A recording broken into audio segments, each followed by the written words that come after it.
രാമായണത്തിലെ ഏറ്റവും ശ്രേഷ്ഠമായിട്ടുള്ള പ്രസക്തമായ ശ്ലോകം ഏതാണ്?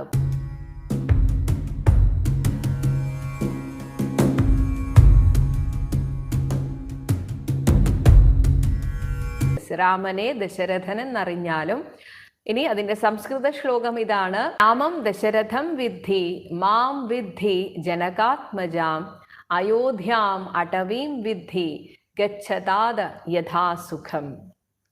കാട്ടിലേക്ക് പോകാൻ തയ്യാറായ മകനോട്, ലക്ഷ്മണനോട് സുമിത്രാമ്മ ഉപദേശിക്കുന്നതാണ്, രാമനെ ദശരഥനായി കാണുക, ജനകാത്മജയെ ഞാനായിട്ട് കാണുക, അടവി കാടിനെ അയോധ്യയായിട്ട് വിധി കാണുക, പോകൂ താത, താത എന്നാൽ കുഞ്ഞേ, യഥാസുഖം സുഖമായി പോയി വരൂ എന്നാണ് ഇതിനർത്ഥം. അപ്പോൾ രാമം ദശരഥം വിധി എന്ന ആ ശ്ലോകമാണ് ഏറ്റവും ശ്രേഷ്ഠമായിട്ടുള്ള ശ്ലോകം.